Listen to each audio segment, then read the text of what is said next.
you today? I feel like incredibly optimistic and very grateful to be on your show. And it's a nice show to come on. Everyone's so kind here. Everyone's so beautiful. What a beautiful environment. Stop it, Russell. All right.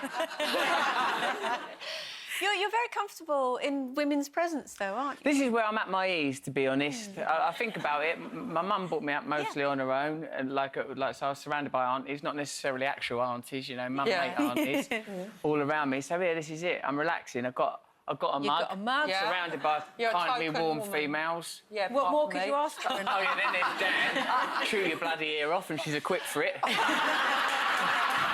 like to I'll let that pass. Thank you. Give me one free under the circumstances. Exactly. But can I ask you about your mum? Oh, she'll be watching now. She'll be watching now. Let's watch. She's done amazing. Explain to the people what. All right. She had a terrible, terrible car crash, head-on collision. Geezer in the other motor legged it. Like, he's been pinched, but she had terrible, terrible injuries. Broken back, broken neck, terrible abdominal injuries, 8 ribs, but she's making a remarkable recovery due to her spirit and the incredible National Health Service and the people that work there. It's unbelievable. Yeah, because your mum has had her health struggles over the years. She's had cancer 6 times. She'd only finished chemo a month before the crash, so she's still sort of, you know, having to go for regular checks and that, but she bounces right back. The woman wants to live. She's full of spirit. How does that impact on you, Russell? I mean, because obviously I can't imagine what it's like when your mum's going through something like that, but... Well, obviously, when someone you really, really love has something serious happen, like, I think in the past, I'm lucky because I've got a programme of recovery. And this means that when something serious happens, I have a little word with myself and I'm plugged into a support network and I know that what I mustn't do is act all selfish and self-centred. You know, like, it can be... If something dramatic and awful happens in your life, you can start to overly identify with it. You can make it your life, as it were. But really, it didn't happen to me, it happened to my mum. So, like, my job is be supportive, be present, be kind, be loving, recognise when you're in hospital, everyone's there with their own problems. The people that are working there, they've got their challenges. In the past, I think I may have had a tendency to be very, very self-centred, because, like a lot of entertainers, when I've interviewed you before... That was years ago, I remember. Was that your actual house, or was it a pretend house?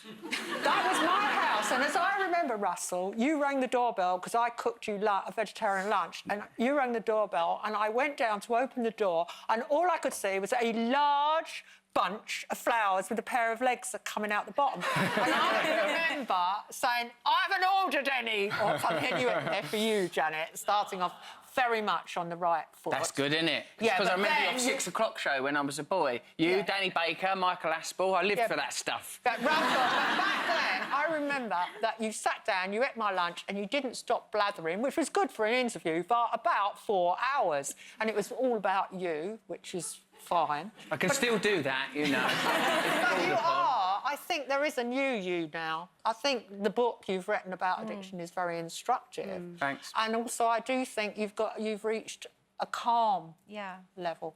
It happens, don't it, when you've been knocking about in this game for a little while, you realise, there's nothing that brilliant's going to happen, accolades or attention. Bit of money's all right for a while, you know, better than being stinking poor.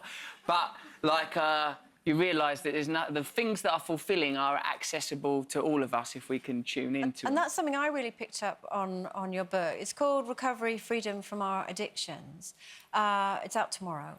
In paperback. In paperback, it's out tomorrow. What's all paper? Light as a feather. Stick it in your handbag. Do you know, put it in your armpit. I can vouch it is actually handbag size. One of the things I found really interesting is all of us at some point will have either lived with or encountered someone who is going through some form of addiction.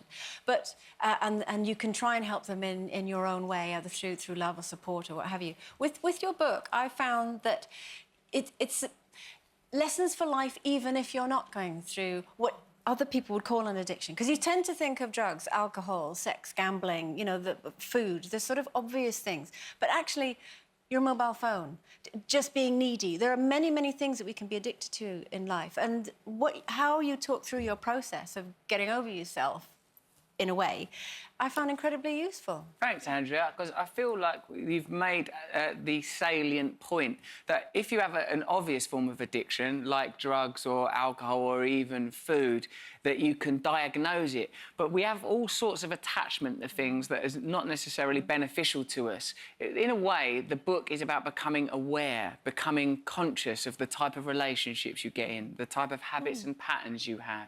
And I suppose I'm lucky to have been given support to look at that stuff.